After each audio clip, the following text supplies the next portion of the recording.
Good day guys and welcome to another episode of Riding in Tandem.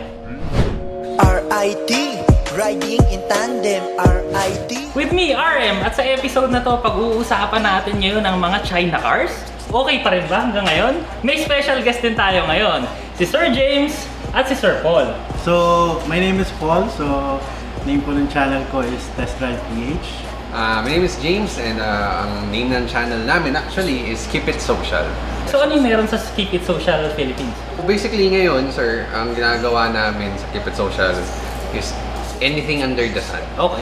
So we do reviews of ranging from real estate, we do vacation. Kaya ano siya Keep It Social is basically everything, like, kaya nga Keep It Social parang share this, share that, share this. Ang gamit nilang sasakyan nga pala ngayon yung nasa likod natin, Geely Coolray. Parang nilalagyan niya ngayon ng ceramic film. So ano pa nga ba yan kung hindi Ceramax Nano Ceramic Films para hanggang 99% heat rejection.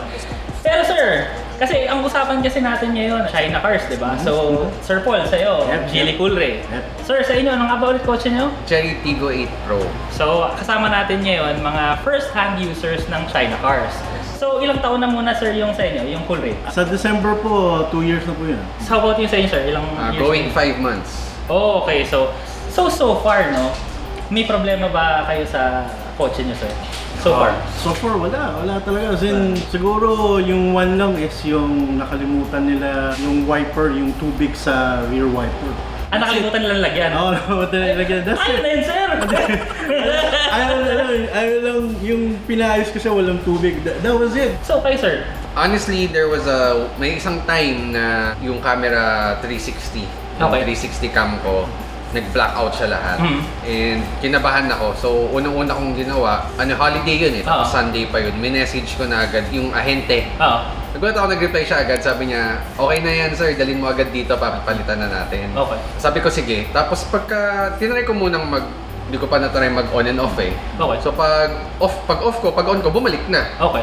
So, okay naman na. And then, sabi niya, anytime naman na magano mangyari, pwede na agad for replacement yun. Tapos mula nun, hanggang ngayon, siguro nangyari yun mga second month ko. Hanggang ngayon, hindi na naman na naulit. So, yun lang yung parang naging issue ko. Pero grabe, no? Hinatseat ko pa agad sila, no? Bago muna yung pinili na sa akin, ano muna yung problema? Kasama rin kasi dito, no? Bakit nyo nga ba pinili? Kasi, di ba, ang dami-daming sasakyan. Yep. So, bakit Geely Coolray? By the way, sir, just sa background ng mga sasakyan through the years, no? A lot of our cars, mine and my family, is usually Honda. So, definitely we're going for yung reliability. That's number one. The thing with the Coolray kasi, nung I was looking to replace my older car, after looking in the interior, mga reviews and all that, your review. Thank you. Mostly, I think, una yung looks niya, I really liked it. Especially yung interior, I think it's a huge level up talaga na, na for the price that you get, na at least you get to experience that sort of level of luxury. Yung Geely na North Edge ako, pumunta pa siya sa bahay namin para test drive. And then, ako yung flinor ko lang siya for a while. Sabi ko, yes, this is it. This is what I want. So actually, mga katandem, kung hindi nyo pa napapanood yung review namin ng Geely Coolray, panoorin nyo kasi tuwan-tuwa rin ako doon. Makikita nyo naman, pati si Elaine. Nagustuhan ko siya talaga actually i-drive. Hanggang ngayon may recent video din kami na tinry ko ulit siya. Okay talaga yung Geely Coolray. So how about sa inyo naman, sir? Bakit naman Tiggo 8 sa dinabi-dami ng sasakyan? Ang hinahanap ko talaga, sir, malaki. Okay. Kumbaga 7-seater. Okay. Kasi kailangan siya sa business talaga natin. Yun ang number one. Okay. Nakita ko pa na yung tech. Kasi very techy ako, sir. Mahilig ako sa mga technology, gadget, ganyan. So, yun nga, nung nakita ko yung sa video nyo, dun ako na fully na-convince. Kasi kakaiba talaga Kakaiba talaga if you compare. I did a lot of comparison. Ang layo niya talaga. So, I had to take a risk. Kasi ang old car ko was Honda. A Honda Brio Amaze. And super happy naman ako doon. Tumagal yun ng 8 years sa akin, hindi ako binigyan ng sakit na ulo. Yung kotse ko na yun, walang mali. Puro tama. Ang daming tama. Ano ba to? Ano ba yun? Nababangga ako. Ilang beses ko na nabangga yun sa parking lot. So sabi ko, okay din na may backup camera, may 360 camera. Eh, yung price kasi ni Tigo 8 Pro, para dun sa ano niya is very affordable para dun sa specs na ino-offer niya. So I really am taking a risk. So we know na China cars, so I guess it depends na lang din dun sa priority mo, diba? So ako, happy ako dun sa Honda, 8 years yun, hindi ako binigyan ng sakit ng ulo. Pero nung one time na I had to, may nabangga ko. Nasira ko yung ilaw. Diba? So I was expecting, kasi Honda mabilis, ganyan. It took me 4 months din para dumating yung parts. And then doon ko lang nalaman na depende kasi sa parts. Kung fast moving, depende siya sa model. True. Kung kinikip nila yun, hindi porket anong brand yan, kung yun yung mga top 3 brands or China brands yan, kahit ano pa yan, kung yung model mo, hindi pa siya yung sobrang dami dito. Katulad nung sa akin is Brio Amaze. Diba? Nag-iisa na lang, wala nang sumunod dun. Walang second gen nun. Brio meron. Second gen meron. May third gen na ba Brio yun? Pero ang Amaze, wala. Eh yung likod pa yung nasira sa akin. Ayun lang. Eh ano yun eh, parang sedan type yun eh. So, wala talagang ano. So it doesn't matter. Pero what matters is, na-deliver naman. Kahit pa paano matagal kasi I understand naman. So kung patagalan lang ng parts, sanay na ako. Ang importante, dumadating. Tsaka kasalanan ko naman. It's a car, eh. You know, it's gonna break, eh. And it doesn't matter if it's you know, whatever country pa yun, eh. Basta, I think for me, importante is as long as it's well engineered. So lilinawin ko lang mga katandem, itong video na to ay hindi sponsored. Wala kaming bayad dito kasi issue kasi ngayon, di ba? Yung alam niyo na, yung Geely daw, ganyan, no? So kami wala kaming bayad niyon. Ako, tinatanong ko lang talaga kung ano yung personal experiences nila as owner talaga ngayon ng China cars. Pero sa totoo lang, para alam niyo lang din, no? Honda Accord, Honda City. Honda. Di ba? Yeah, Honda boys. Para alam nyo lang din. Siguro it plays a major role din siguro na kasi na-experience na rin natin yung Honda is probably in the top 3 brands di ba, na reliable. Siguro kaya okay sa atin na mag-take ng risk kasi na-experience naman na natin yung ano. So, I guess naiintindihan pa yung iba na lalo na sa first car nila, gusto na reliability. I have a friend na first car niya went for a Toyota. Well, that's all well and good. Kasi, grabe naman talaga reliability ng Toyota, di ba? Kahit saang parts yan, di ba? Depende na lang talaga kung ano yung nasa puso mo. Totoo yan. Speaking directly about the Geely... sige. Kaya mo yan, sir. Geely hot topic, Sir, good luck, Baka mamaya ikaw gisahin, Here's the deal, Here's the deal. Hindi po namin nire-represent ang lahat ng sasabihin niya. Ito mga Geely owners, I'm gonna try to be honest here. Ito yung mga notable things about yung ownership ko sa Geely. Yung first time ko magpa-PMS, yung katabi ko, ito, nilagay ko naman ito sa previous video ko. Pagkatabi ko, sinabi sa kanya na wala daw filter. Ako, nakatabi ako parang, wait, what? Filter? Filter is like, you know, for everything Bakit wala? So, medyo kinabahan ako noon. Pero during that experience, yung ano sa akin ng agent, it was very, very good na sobrang ano niya pa nga sobrang OC pa nga niya sa like, punta dito. Ako, sanay na ako na, sir, okay na. Buka na lang dyan, time mo. So, siya hindi, sobrang OC niya Like, nung bago pag-alis ko, tapos nilista niya pa lahat. Basta very, very thorough talaga. Based on sa issue, with not just one that got viral. I've seen enough na definitely there is an issue with the yung after-sale service talaga ng Geely. Pero even with my limited experience with reviewing cars, there's also the same with the others. They just don't get reported. Hindi siya reported kasi there was one time I was in the actual office and then yung katabi kong agent na biglang may nagrereklamo talaga and this is from a brand that's one of the biggest and I was like this parang okay.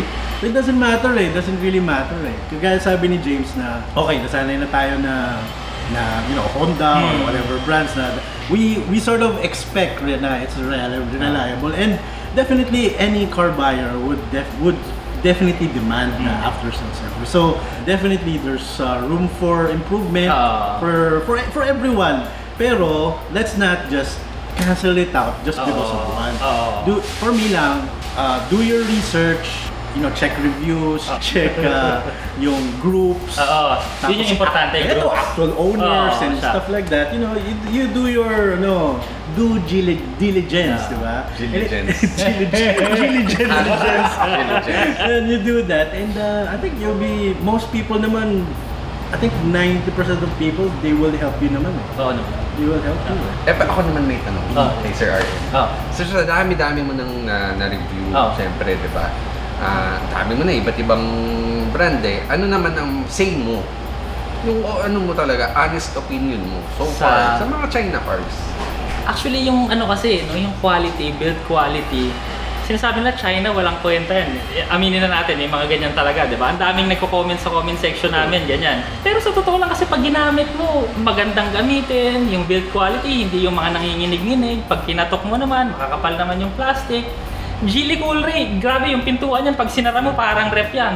Parang, basta solid feel talaga yung pagsara mo ng pintuan yan. Sige, ito na lang makatotohanan. Ako, hot seat ako ngayon. Sabihin natin ganito, yung Japanese cars, subok na natin magaling talaga. Korean cars, subok na rin namin, magaling talaga. At saka yung iba kasi hindi nila alam pa rin ngayon na yung parts daw ng Korean cars wala. Pero ako, taga Cavite ako, pero hindi ako ng problema sa Korean brand na kotse. Yung China cars, sabihin na natin hindi lahat pare-pareho. Merong better Chinese brands, meron din naman na okay lang, kumbaga ganun. Pero itong Geely Cool Ray okay to, Tiggo 8 Pro okay yan. Hanggang doon na lang ako.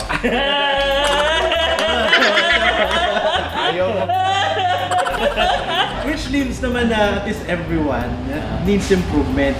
So may isa pa akong ngayon, hot seat, sir. Yeah, sure. Paano kunwari ngayong kabibili ng kotse, bibili ka pa rin ba ng Geely Cool Ray? Absolutely. Absolutely. I think the thing there is, I wouldn't be afraid to buy a Chinese car. Kami, every time bibili kami, we do reviews talaga.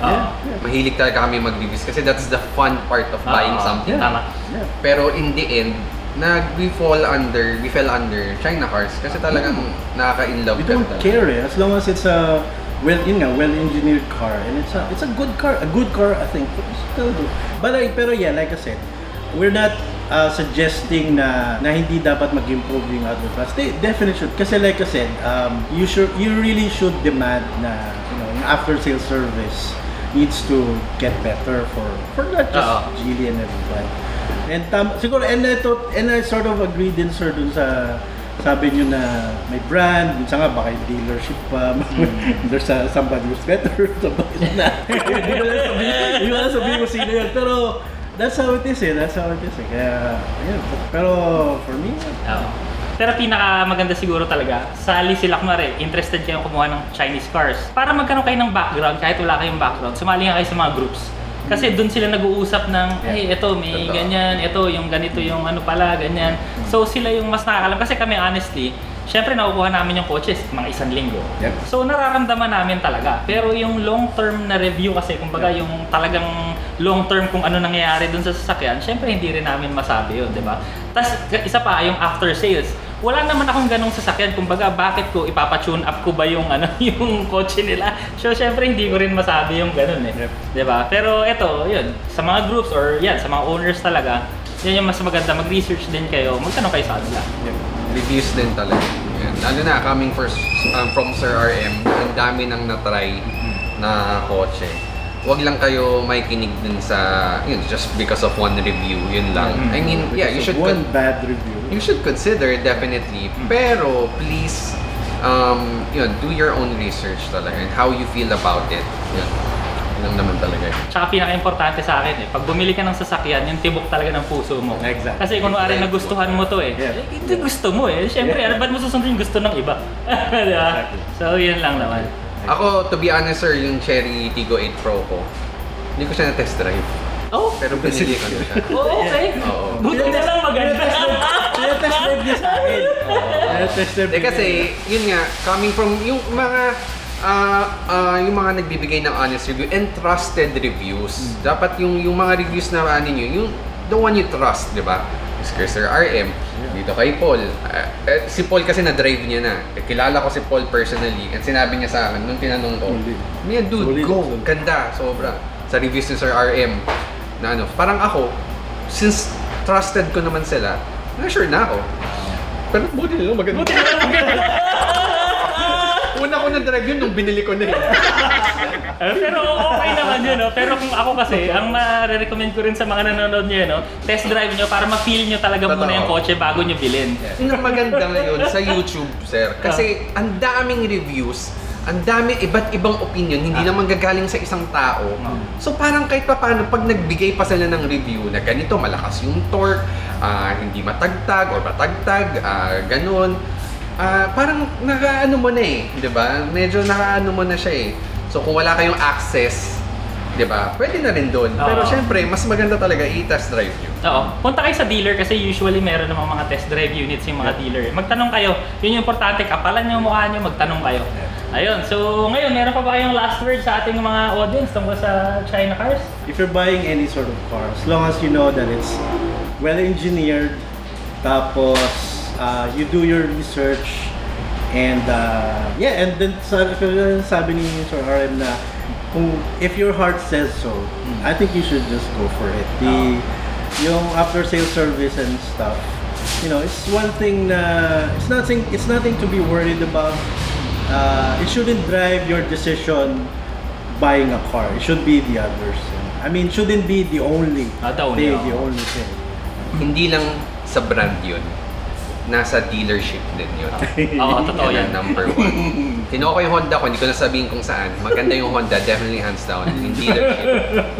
Hindi ko talaga nagustuhan yung service. So, nung binili ko tong Cherry Tiggo 8 Pro ko, ni-research ko yung kasa.